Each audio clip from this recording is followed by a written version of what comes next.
I will now turn it over to Kenneth.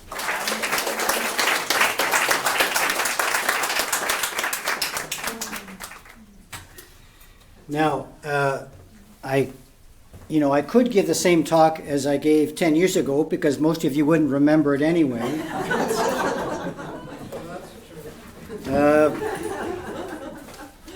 But I won't. There's certain similarities, but... You don't remember it either. Don't get me started on dementia jokes. You'll be sorry, but... Okay, I'll tell you this one. Some of you have heard this, but I was even just last week, so you don't remember. But there's 3 sisters, they're widows, and they're living alone together, the 3 of them, and they're sitting around having a cup of tea. And the oldest one says, Laws, I'm having so much trouble remembering anything. If I'm on the stairs, I don't know if I'm going up or coming down. Gertrude says, oh, sissy, that's nothing. When I'm in the bathtub and I've got 1 foot on one side and 1 foot on the floor, I don't know if I'm getting in or getting out. So they turn to the youngest sister. They say, well, Muriel, how's it for you? She says, oh, sissies, I'm just fine. Praise the Lord. I can remember everything just fine. I guess I should knock on wood. Come in.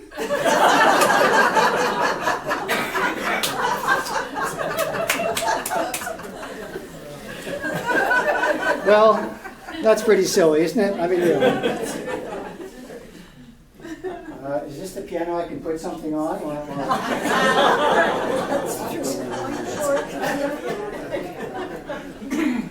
That's a house joke. All right.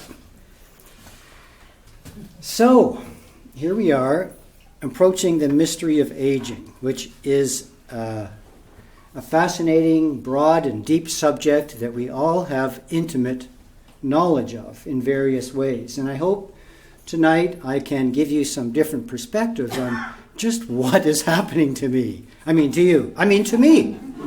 Because this is something we all have in common. It's something we all do. We all age. It's really as physical beings that we age the most. We go through all kinds of changes, generally sort of recognizable, but as we age, we go through many physical, emotional, intellectual, financial changes. And it's interesting, I think, to know that every 7 years, practically all of our physical material is changed. Not our teeth, parts of our bone, but almost every cell in our body is no longer made up of the same physical matter as it was 7 years ago. It's such an interesting idea to think about. So what is it about us that sustains itself through these changes? Just a thought, just a question.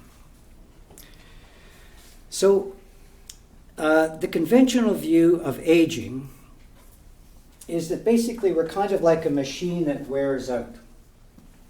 And in a way, that's very true. It's what you might call the...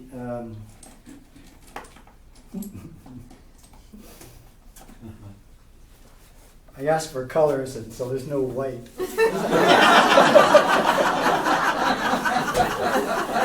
I love it. I like this poem, but it's okay here. I've got brown. It's all right. Please. I didn't mean that as a problem, really. It's just. So anyway, basically, we have a birth. And no one gets out alive. And we call that death. It's working just fine. Okay, thanks very much. I better use it now. Okay. So this kind of view that we're fundamentally physical beings, that we age, it's a breakdown process like a machine, and then when something really breaks, we die. And there is a certain wear and tear going on that we've all experienced in ourselves.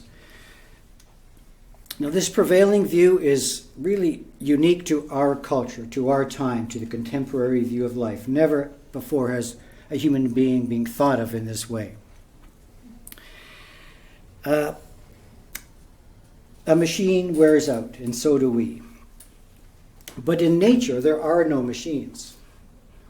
In nature, things metamorphose, things transform, things regenerate, creatures reproduce.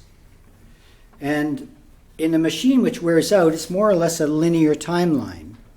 In nature, things pulse. They expand, they contract, they grow. And even when a plant dies, it's making seeds for the next generation. And so do we to some extent. Some of our children are like plants, but generally speaking, we are also propagating life. We're carrying on. Machines don't do that. So there's some big mystery here about what is life and what is aging that isn't necessarily explained by this conventional paradigm that matter is primary. We've sort of evolved out of the mud in this very popular neo-Darwinistic view, and that we wear out and we die. And I want to go into the issues behind aging and development that might give a different perspective to this rather dreary experience, especially as we get older. So in preparation for that, I'd like to just do a little work on shaking up the grip of this strong prevailing paradigm that matter is primary, and that any kind of supraphysical process has been disproven by science and is really just the realm of superstition that we had before science came along to help us understand life generally. Now, the first thing I want to say is science isn't unique to our contemporary culture. It just had a different form. The alchemists, you may have heard of the alchemists, talked about a very specific and elaborate science that our scientists today don't understand, because they don't understand that when an alchemist uses a word like mercury or salt or sulfur, this tria principia that is so fundamental to understanding life, our modern day scientists thought, well, mercury's not like that. Look at it. Look at it on the periodic table. Sulfur isn't that. But the alchemists weren't talking about matter, they were talking about process. So anytime anything crystallizes, becomes concrete, becomes hard, that's the salt process. Anytime something is expansive and dissolving and diffuse, that's sulfur. And in the middle you have the mercury, which goes between these two. Mercury, Hermes, the messenger of the gods, comes down from the crystals, lifts them up to heaven, brings heaven down to earth. And this is what the alchemists were talking about.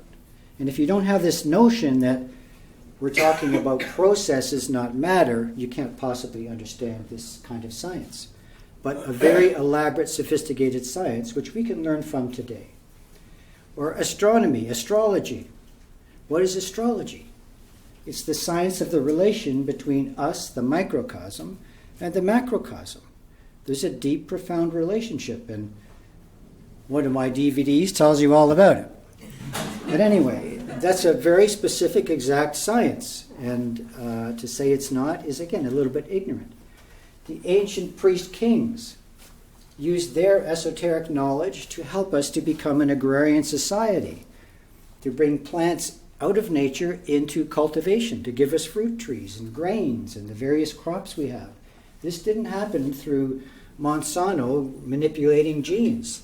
This came about through wise people seeing how we can work with the plant kingdom in a way that is mutually beneficial.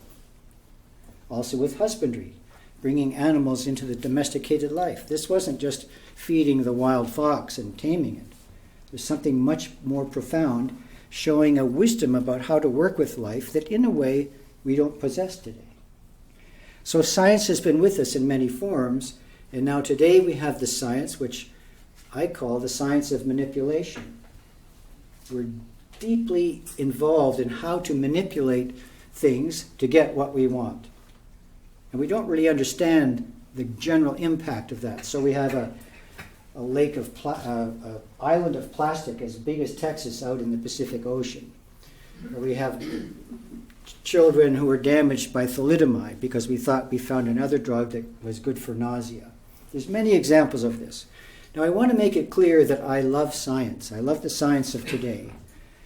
Just like many things, it's driven largely by commercial interests.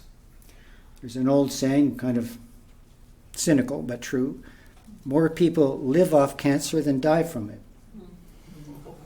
So we have a lot of influence, but at its heart, science has integrity. The true scientists are looking for the truth, and they want to make life better for the planet, for us, for the animals, for the environment. And these people are working diligently in our labs and universities to try to find a way to solve the problems of today. And in my experience as a medical doctor, I can say the truth does come out, sooner or often later. But it does come out. So I love science. It's like the old saying around parenting, I love you, but I don't like your behavior. You know that one? So science is something that I say, I love you, but I don't like your assumptions. Science of the modern day is a very young child in some ways, very powerful and full of promise. But the basic assumption is that the material world is primary. Now, I'm not going to spend a long time on this, although it is very important when you think about aging to realize you're not just cells. But before I go on into that topic more specifically, there's just two things I want to kind of knock a little bit about our contemporary scientific view. The first is this fabulous quest for the boson or God particle. You know all about the Big Bang Theory, and there's this Hadron Collider that we've built, and when I say we, many nations have donated billions of dollars to this research to develop this tube. I think it's about 37 kilometers, 75 meters under the ground, going from Switzerland to France. And they shoot particles as fast as they can, and they get them to crash, and then make various assumptions about what they see. And one of the beauties of this is that the person who talked about this boson particle predicted it, and then we designed this machine to identify it, and we found it. To me, that's really kind of initiation of knowledge of subnature, if I can say that. But it's exciting. Now, the interesting thing to me, I don't know if you like stories, but this is what I was going to say, but the whole thing broke down right after it was going to open up, and everybody went, what is it, what is it? And they went all over everywhere, and they found in one of the transformers a weasel had crawled in and shorted out the system. I mean, this is like trying to find white chalk when you ask for color, you know? It does turn up sooner or later. But anyway, what is so interesting to me about this boson particle, and these are words that I've read investigating this. The boson particle, there's no restriction on the numbers that occupy the same quantum space. Now just imagine, we are all in physical bodies here. You don't see these folks, but these ones here, we're all in physical bodies and we're all occupying our space, and I can sit on this handsome young man's lap, but I can't really get into his space. Space separates us, and this is one of the beautiful gifts of living in physical bodies and matter, is we can have our own space, and the illusion that we're separate from one another. Now with the boson particle, this isn't the case. As many numbers as possible, I don't know how many, can be in the, well, you can't even say space anymore. Head of a pin. Well, exactly. How many angels on the head of a pin? Depends on what team they play for. But I just think that's so interesting. And the second thing is this. Boson particles are force carriers that function as the glue holding together matter.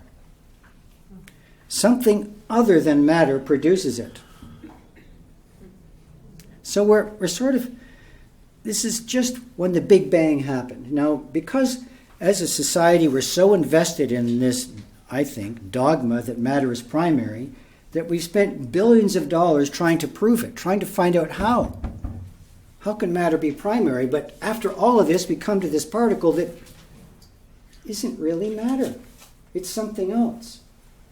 Now, even Einstein, who, actually I'm reading his biography now by Walter Isaacson, and it's fascinating if you like this sort of stuff.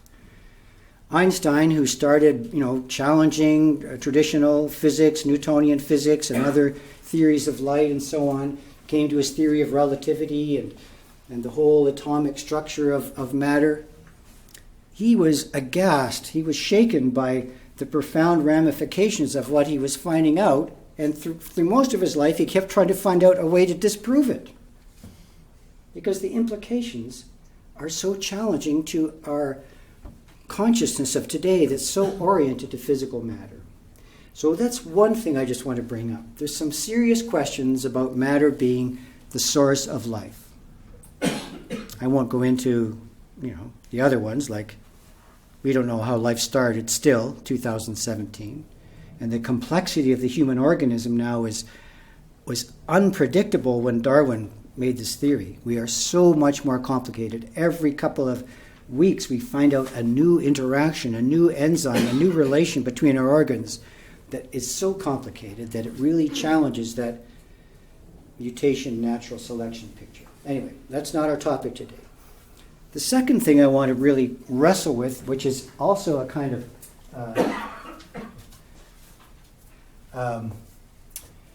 a parcel of this matter is primary, is that the brain produces thoughts.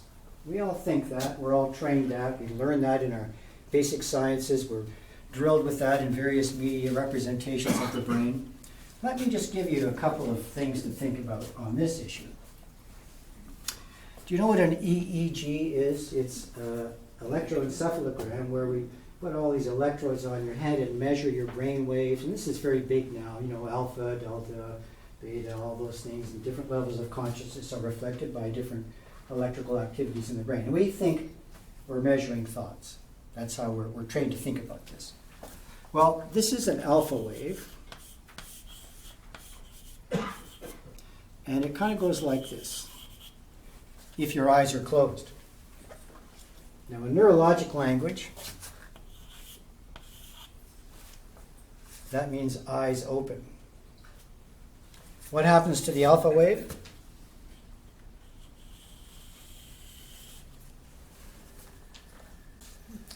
Close your eyes.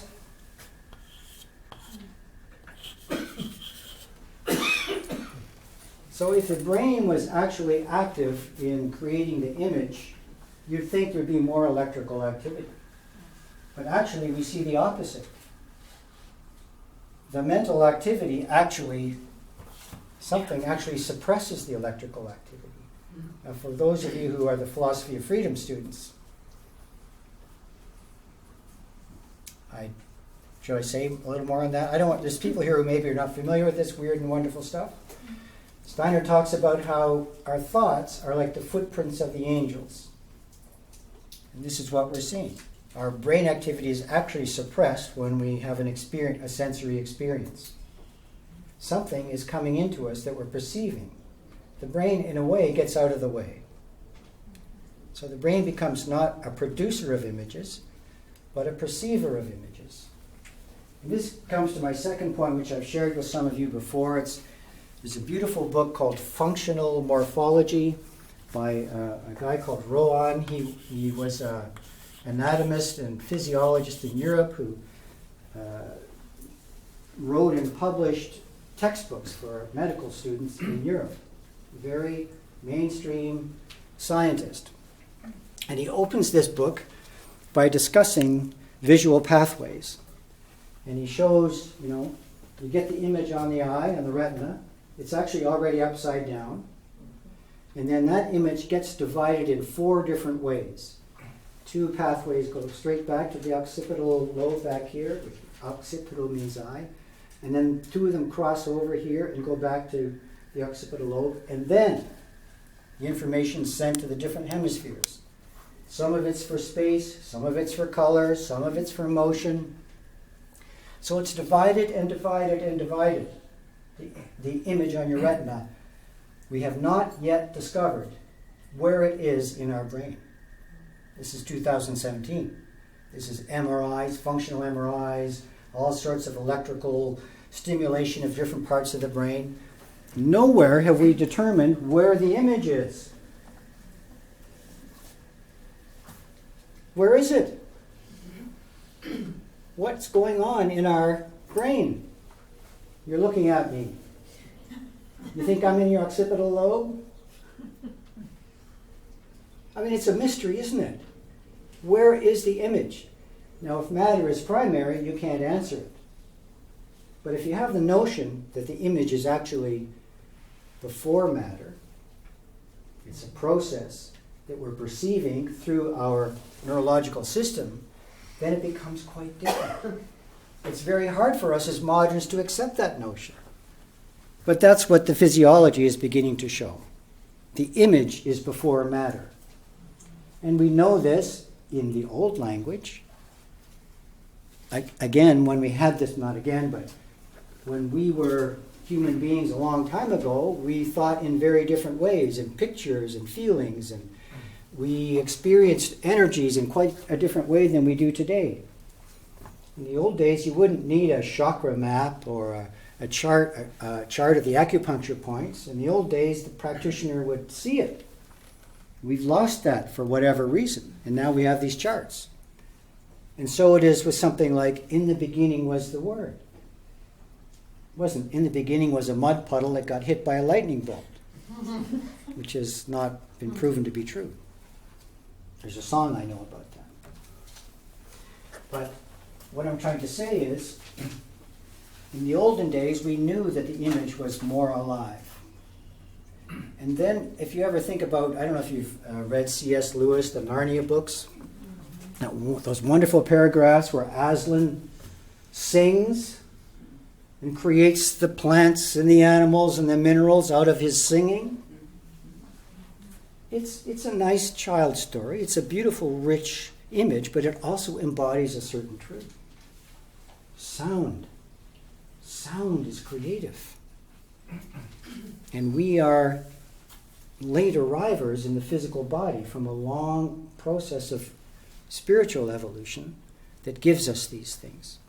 So I just wanted to shake a little bit that prevailing view that we have that matter is primary, because I think we have to struggle with this time and again, and especially when we grapple with something like aging.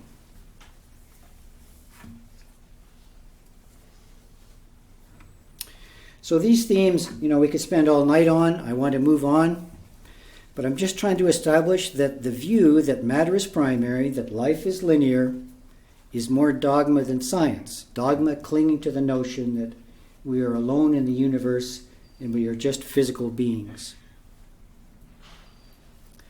We can find a broader view, I believe, and this can be more helpful in understanding our lives and perhaps help us carry the burdens of suffering from a bigger perspective. Machines have a beauty and utility, which, depending on how they're used, I quite enjoy. But they are definitely taken out of nature. We extract the materials and take them into what is sometimes called subnature and build these marvelous, complicated, linear material beings. And for those of you who are interested in Rudolf Steiner's comments, he talks about how these are also having a beingness which we as human beings will be responsible for later. We have to somehow help them find their way back into life. But that's another topic. Machines have beat, but not rhythm. What does that mean? I think some of you are familiar with the Heart Math group. This is a group that's done some wonderful studies, physicians and other people, and they find out that we are interacting with each other energetically all the time. That what's going on in my heart affects what's going on in your head. This is measured by their ECG and EEG tracings, and it's quite fascinating. And actually we have about a 10-foot field in which if someone is there, we're influencing them, and they're influencing us in fairly profound ways.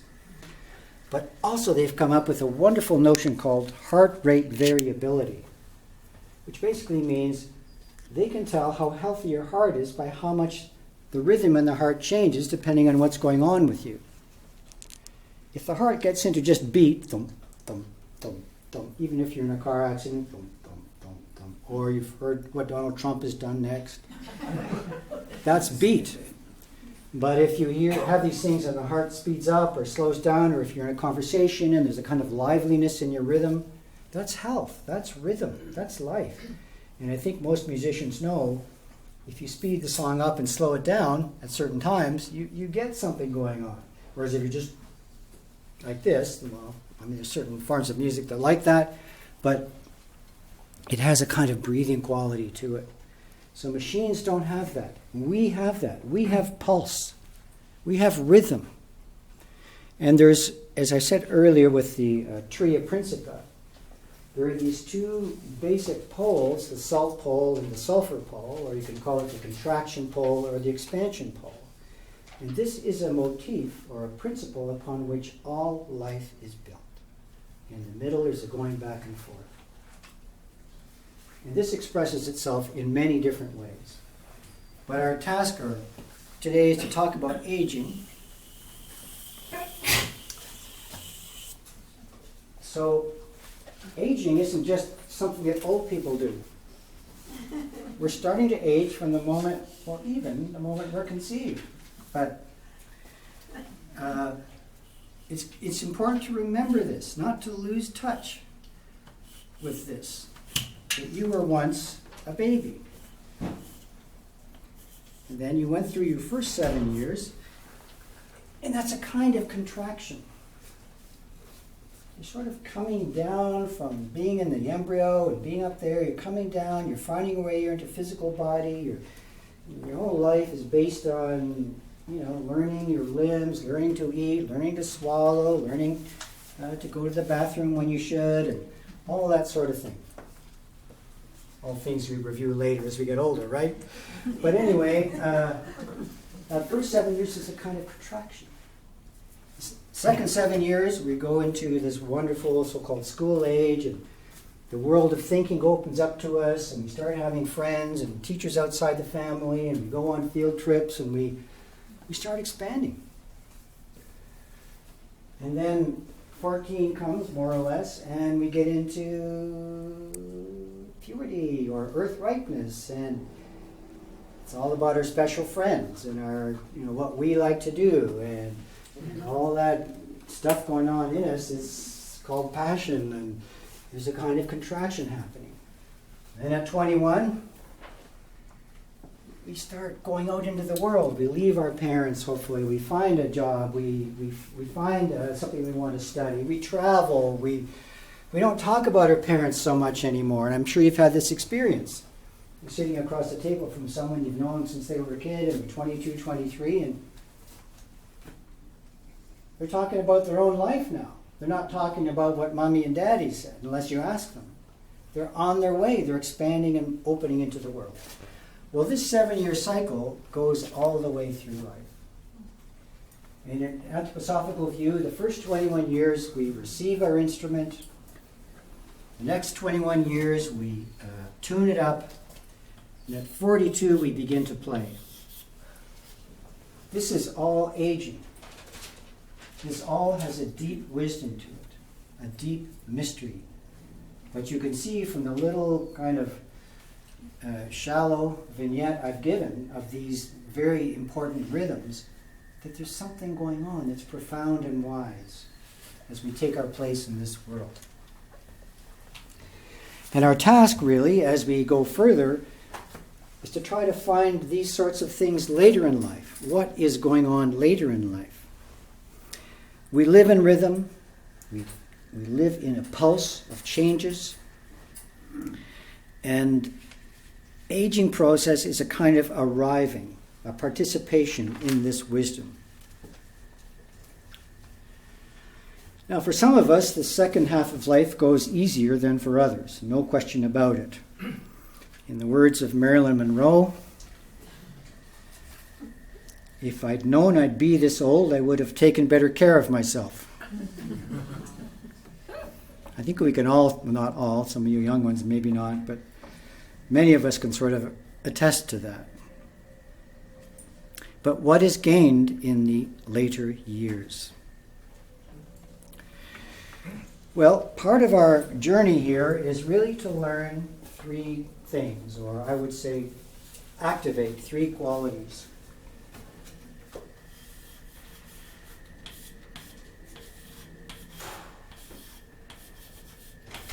Autonomy, separateness, individuality. And this is what our time is all about.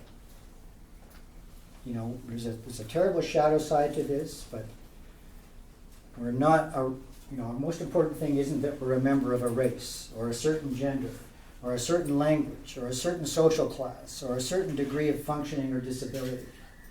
That's what we're about. The shadow side we're struggling with, but this is what it's about. Each of us has an individuality which is sacred, and we're trying our best and making many mistakes to help each of us realize this. The physical body has a huge part to play in that, as I've tried to indicate earlier. We live in our own little space, we have our own little thoughts, our own little feelings, and we somehow manage, all 7 billion of us, to think we're the center of the world. Fabulous. Fabulous creation. How did he do that? Or she, or it, or they. So anyway, autonomy. This one's a little harder for people to accept.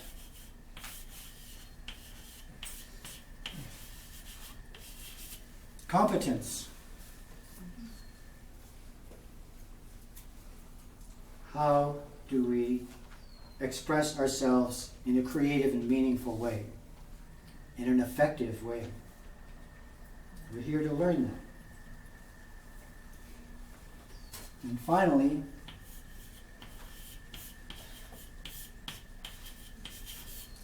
relatedness. Critical. How do we relate to each other, to the plants, to the rocks, to Donald Trump? How do we find a relationship from these two things to what's going on around us? This is what a human being is. And we're here to learn this. And sometimes we actually taste it, we actually touch it. And other times we stumble along in our personalities and narrow self. And then we have moments when we realize, wow, what a gift. Ironically, those moments are when we are the most humble, when we are the most open. You've heard me say this, but when we are least aware of ourselves and most expressing ourselves, some creative act, that's when we're human. Say that again. We are human when we're in the creative act, we're the least aware of ourselves, and we're most truly expressing who we are. And our ego isn't in the picture. And those of you who are artists, or sometimes in a relationship, or in parenting, you sometimes step into what we now call the zone, and you're there, engaged, and you're not thinking about yourself.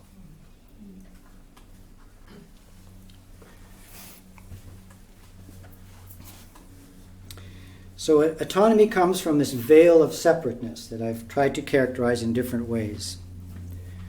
And sometimes we can see it in the biography of ourselves. If you do a biography work and look at yourself in these 7 stages and see the weaving in your life, sometimes you can get a sense for that.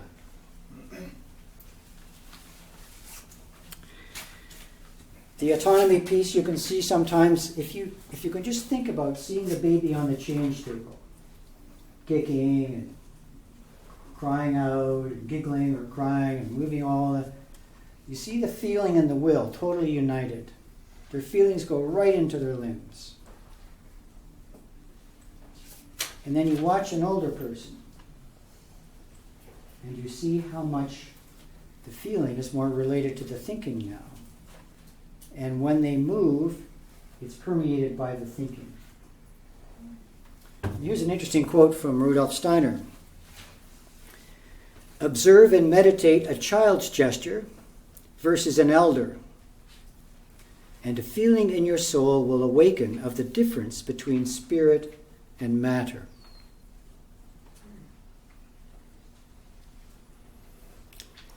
You know, Steiner would always point to direct experience and phenomenology. We tend to get a little bit abstract, what I call lodge mentality, and I'm as guilty as anyone of that. Well, maybe not anyone, but most of you. But it's so interesting to take this up as an exercise. Next time you're with a baby, and then you just turn to maybe an adult, and you can see what's being talked about here. The adult has individuated their body and is beginning to get a little more free in it and can start directed. They're directing from their spirit. The baby is totally embedded in matter. It's wonderful, it's beautiful, but they're totally submersed in whatever's going on in their body. Another example, and I can speak now, I'm old enough to say this. The young man is really quite abstract. The young woman is really quite abstract. We have thoughts, we have social theories, we debate them, and we say everything that's wrong and see what it should be. I certainly did a lot of that. And I still do. But on the other side, instead of just thinking with knowledge now, I'm starting to understand things. I can hear an old hymn, and I didn't get it when I was young. Not that I'm a hymn person or a church person, but some of these old hymns are full of wisdom. It's deeply moving. Or I can read a great novel and think, man, did I ever miss a lot when I read this? Or when I'm listening to someone, I'm not so much in the words anymore. I'm more trying to understand what's under those words. That comes with age. That's a gift of age. Now there's another saying, nature ages us, but it's up to us to mature. So at a certain point in time, when we begin to play, receive the instrument, tune it up, begin to play, as you know, just playing a note is music, but to learn to play a melody or a harmony is a lot of hard work. And that's what this maturing is about. Are we learning to play our instrument freely? And that's not up to us. The good Lord kind of leaves us here, throws us the keys to the car and says, hope you find your way home. Hope you find your way home. That's what it is. And that's the gift of aging. We're kind of free now within a certain context.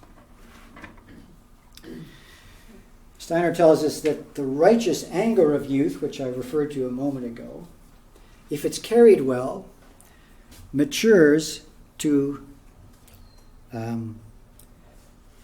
power of loving kindness, a goodness. If that sort of idealistic passion is not squashed, it metamorphoses. As I said earlier, we metamorphose, we change. It metamorphoses into loving kindness. So the hand that's up, clenched in a fist, is full of promise for the future, if it doesn't get quashed or get too hard around dogma.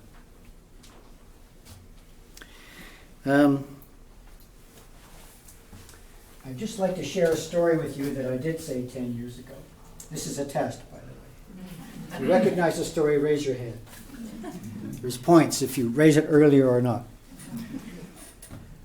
There's this very devout person, and she's praying and trying to understand good and evil, and finally the question formulates to, Lord, you made heaven and hell. They're both your creations. What's the difference? Fervently praying one night, please let me know. The wall falls away. There's light all around. She stands up. And there's Michael. looking at her, the Archangel Michael, looking and beaming, and he says, "The Lord has sent me to help you with this. Come with me." And they go into this beautiful big mansion, and they go into one room, and there's a gorgeous table and chandelier, and people around the table all beautifully dressed, and there's a big soup tureen in the middle of the table. And they all have ladles. Oh, we got one hand. Two, okay. So I can move on, right? Do you want to hear the rest of the story? Of course you did. Even the ones who put up their hand. I hope you, it's such a great story. Anyway, they've all got ladles in their hand, but they're all skinny. They're emaciated. They're starving. And she looks closer and she notices their hands are chained so that they can get to the soup tureen, but they can't raise it up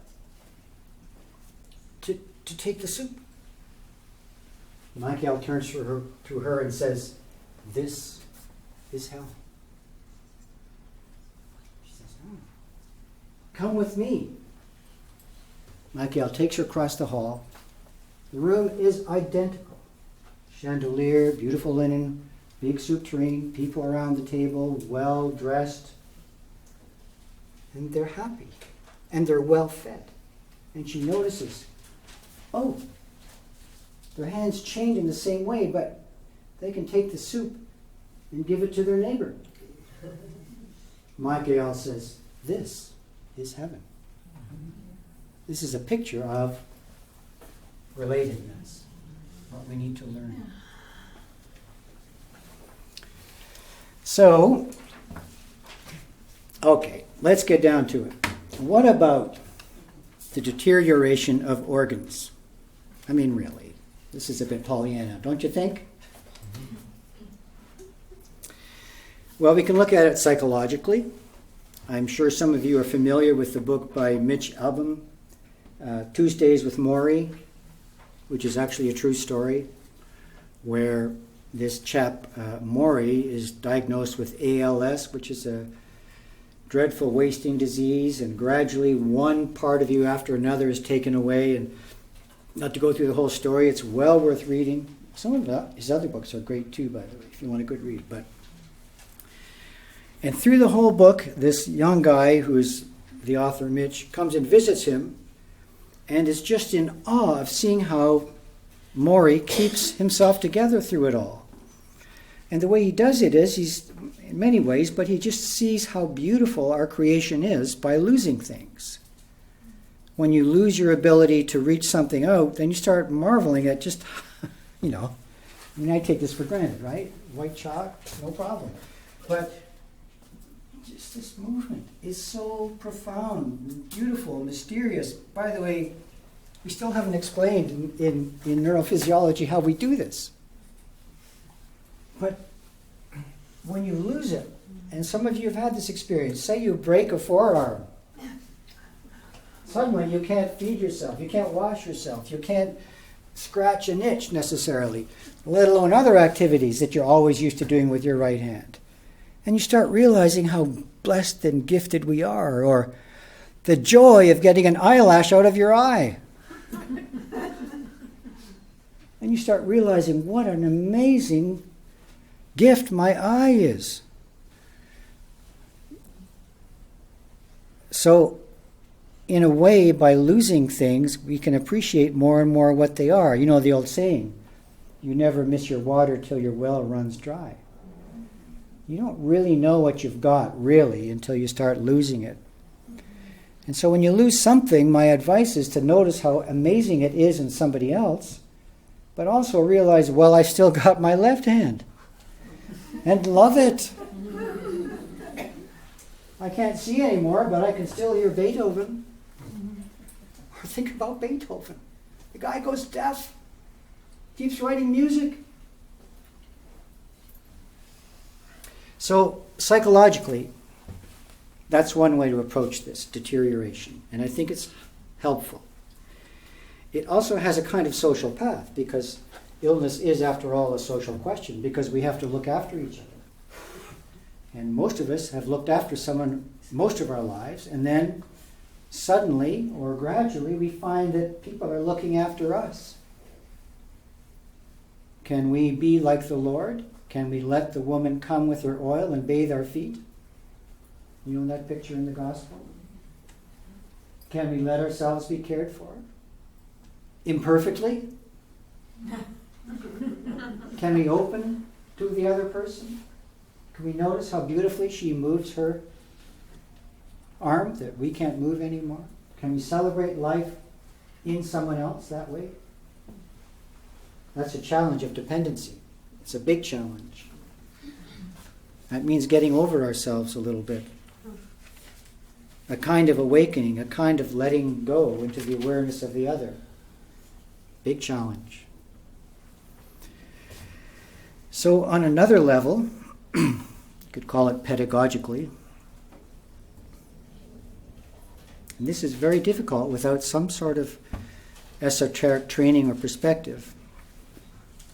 If you can accept that we are evolving and participating in a vast, vast process with dimensions of realities masked by our physical bodies, as I've tried to indicate, and see our deep involvement with the consciousness shaped by our sense world and thoughts related to it, if you can start trying to explore that as rich and dynamic as that process is of thinking and seeing things and thinking, this is just one very superficial level of our reality.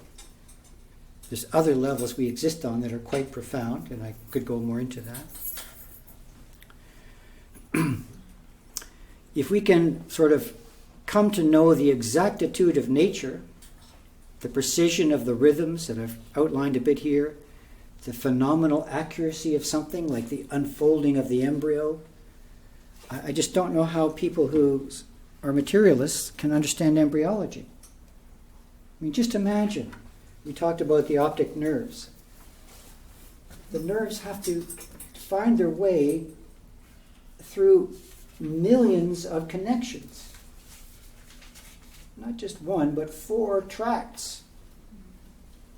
Have to find their way through all sorts of curves and ups and downs in the brain to connect the eye to the occipital lobe. It's fabulous. I mean, just study embryology once. It's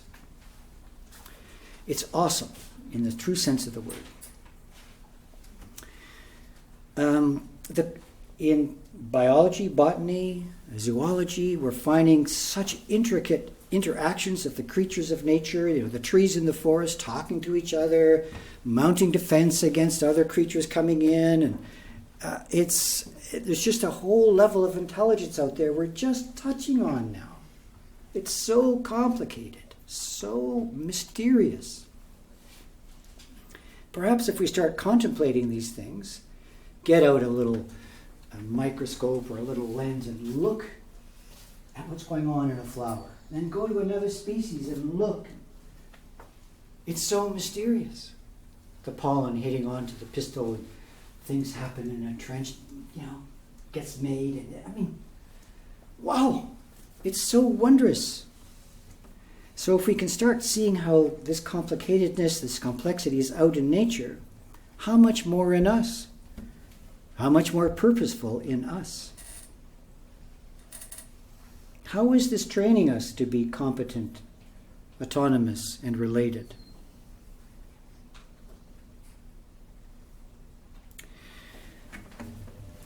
I did say this is aging, and there's a wise wisdom to it, and some of you will be aware of the increasing body of evidence that we shouldn't be bouncing our kids and putting them in jolly jumpers, and we should let them find their way, rolling over, sitting up, crawling, standing, walking, because the child is learning about geometry and algebra, mathematics, reasoning, spatial orientation.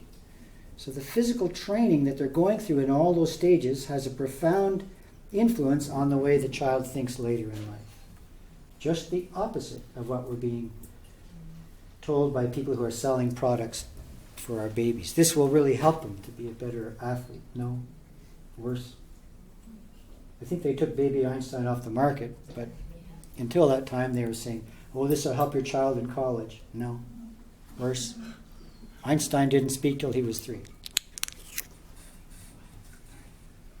So anyway, if we think of that there's a wisdom in those years, why not in the later years? What's going on? Is it just the machine wearing out? Partly. But why do some people wear out one part and some wear out another? What is that? We're not going to talk about that today. But it's just a question. Why does one person have terrible arthritis, another one has diabetes? I was going to say diarrhea, but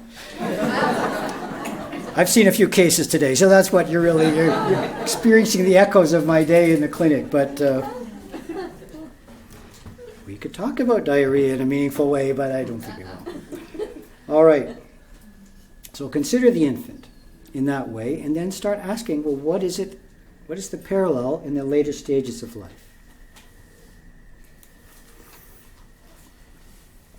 So just as we built an organism for the life in the physical world, so are we building our vehicle for sojourns in the spiritual world.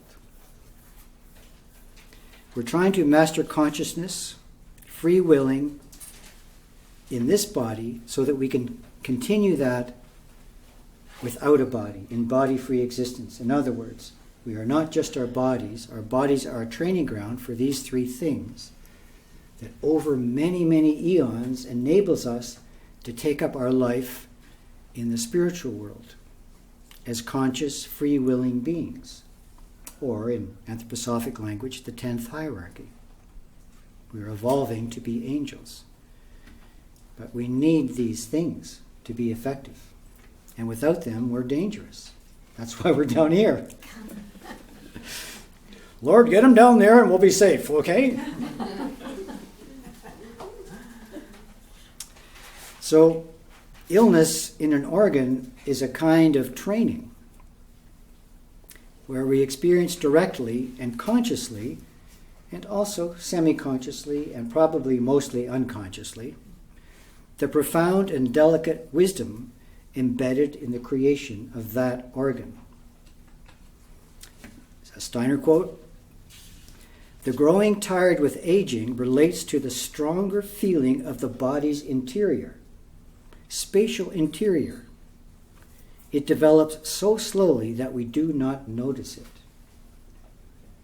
In other words, our attention, our forces, are being directed to the part of our body that we haven't been managing so well, for whatever reason. Tune in next 10 years. But there's a purposefulness to it.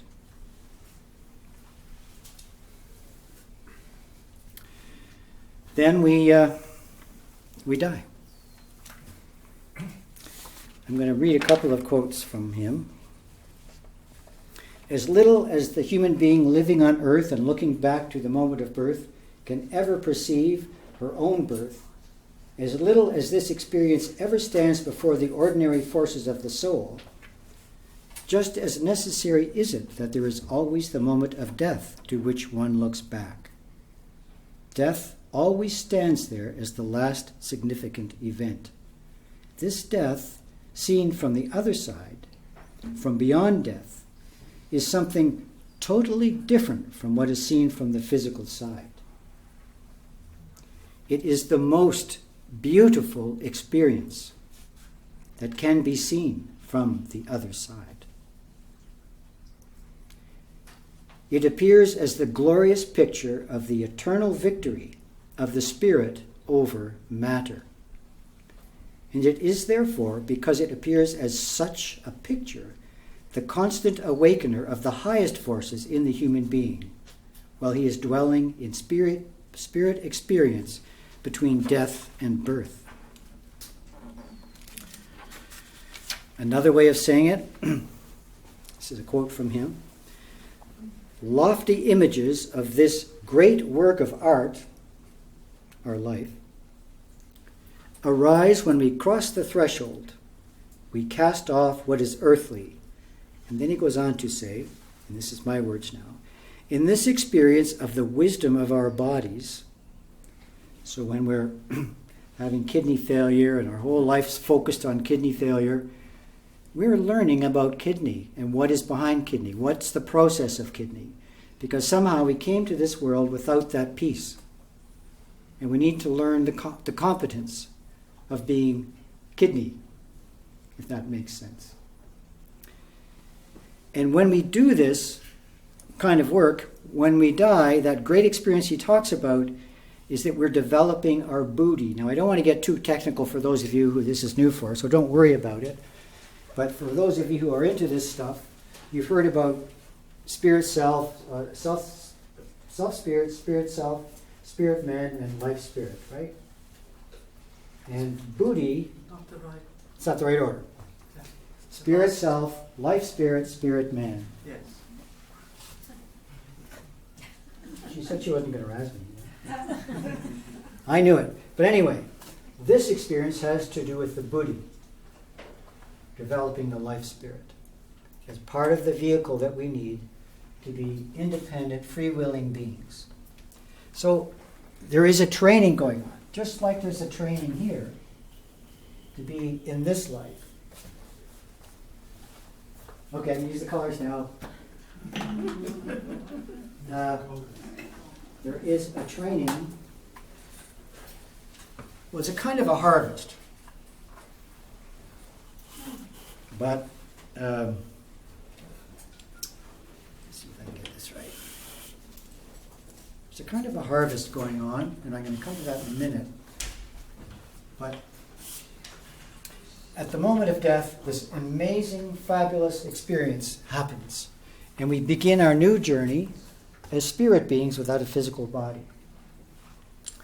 And we climb up through the planetary spheres. And this is not just, this is knowledge that has been shared through countless cultures in human history.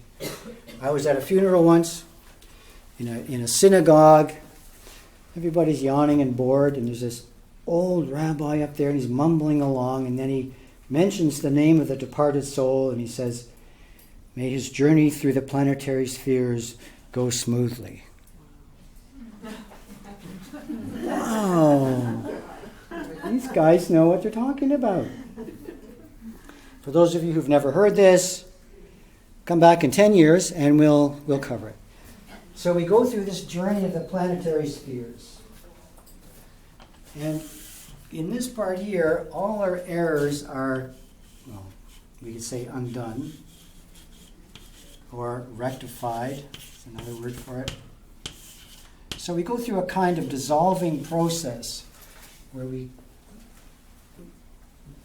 dissolve all the things, kind of like a sulfur process, all the things that have been restraining us and confining us, all our pet ideas, all our special theories, all our wounds, our race, our gender, all these wonderful clothes we put on here, we start taking off here. And we enter into this great journey, which Steiner calls the sun path.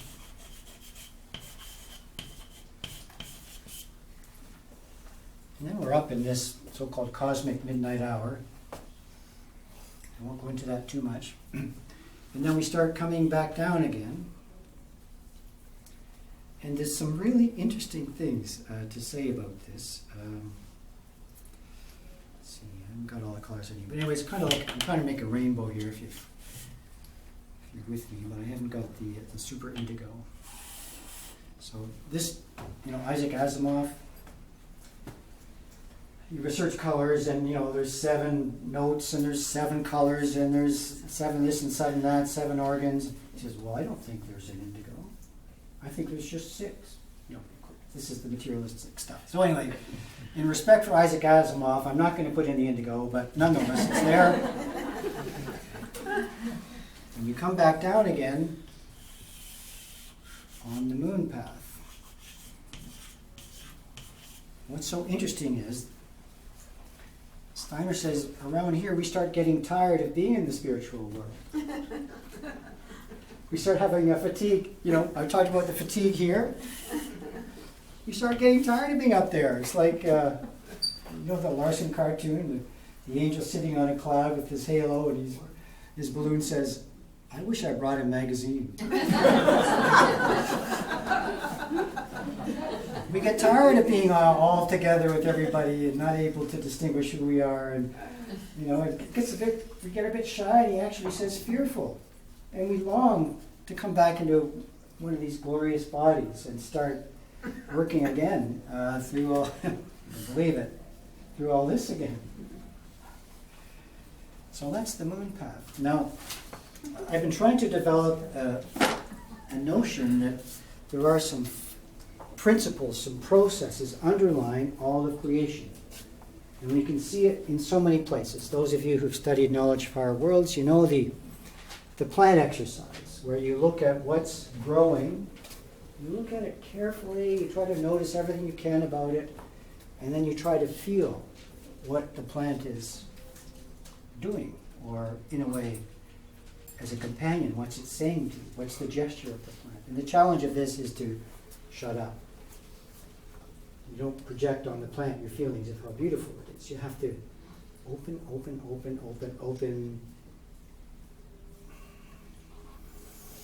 And then you might feel something.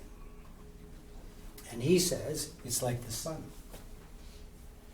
And then you look at something that's fading, withering, and dying. You notice it, you see the color, you see the structure change, and you make certain observations about how dry it is, or what form is it holding, and so on. And then you try to open yourself to feel that again, not your projection. And you feel the moon. So we have this gesture in the growth of a plant, and we have the same gesture in us. We die, we go through this process, we come down to the moon. And what happens in a plant that's totally into the moon? It makes a seed. And we start off like a little seedling. We start off as a seed. And then we grow into a little seedling. And then we become a mature plant. Leaves, flower, fruit, hit the earth. So I'm just trying to say there's this big motif around aging. It is part of a very profound, if I can say natural or spiritual, to me it's the same word, process. And these, I'm trying to show you these analogous gestures. If you start looking, as the alchemists did, in yourself, in nature, in our own biographies, you can see this pulsing, contraction, expansion, or sun-moon forces everywhere. The universe is built out of this principle. But you can only see it as process. You won't see it as matter. It works in matter. And once you start learning this kind of thinking, you're doing what Christ said. Change your thinking, not, well, maybe I will vote conservative this time. I just might. But it's change the quality of your thinking. Learn to think in processes. Learn to think in time. Learn to think in pictures and movement. And you go from this to this, or what's trying to approach you here. So I want to just close with one last mighty cluster of thoughts, which is to me just mind-blowing. And you can take this or leave it if you love anthroposophy and see Rudolf Steiner for who he was and is. You might enjoy this. If you don't, I understand it's weird. But this whole process we're in is not just about us. Surprise. The spiritual world, as you can see if you start thinking about this picture, is deeply invested in us. Steiner tells us that the earth started withering in Atlantis, just a long time ago. Started withering. And our corpses, our dead bodies, are actually leaven for the earth. When we take in the fruits of the earth, the plants, the animals, the minerals, this lecture will be in 20 years, we actually transubstantiate matter. We take it through 4 steps of the 4 elements or the 4 sheaths of our body, and finally it's humanized, in a way brought back to the divine. And we're busy transubstantiating matter every time we have a bowl of Cheerios.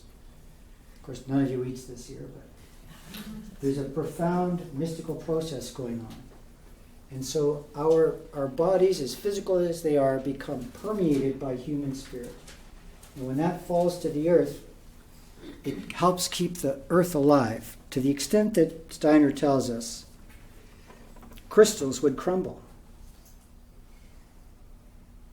Plants and lower animals would stop growing without the force of our dead bodies joining the earth.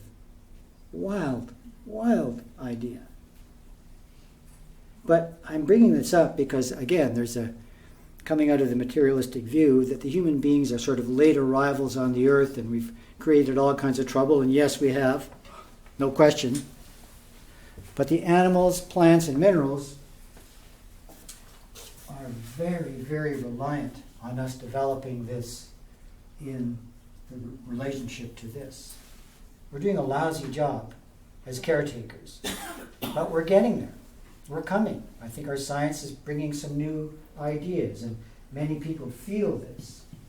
And sometimes it's a bit nutty, but most of the time it's trying to make the earth more alive again and bring it up and take our responsibility as caretakers. But even when we're dead, we sort of help out. Now, this is another, just to me, staggering idea. You know, when we cross the threshold and we drop our physical bodies, all sorts of things are released in a variety of ways. Some of them terrible, but some of them wonderful. Human experiences released at death, some are nourishment for the cosmos. And this is what Rudolf Steiner tells us. Otherwise, the stars would long ago be scattered into universal space. What a huge idea. So there's when this sort of thing happens, something comes into us that stays with us. And then depending on how we honor it or how active we've been in these areas, how do we love, how do we create, how do we heal, how do we fight, how do we hate? But the virtuous parts of us are released and almost like nourishment for the cosmos, for the stars. You know the Uriel imagination of St. John? You've got this earnest gaze looking down into your soul, and he's trying to think, what's there that I can use for Michael? Remember that picture? This is it. And for those of you who aren't familiar, I'm sorry, and I just hope it isn't too odd. So, there will be questions in a moment. As we continue to evolve with mighty help on the path to being, that's what aging is. It's part of us evolving into this place, to be free, creative, loving beings. Everyone has a bit of an experience of that at one time or another. But to sustain that, to sustain it, that's the goal. So my advice to you is, do all you can to be healthy, be patient, know we are embedded in a profound spiritual process of metamorphosis, where nothing that is good in what you think, feel, or do is wasted for your next incarnation. So thank you, and we can take some questions now.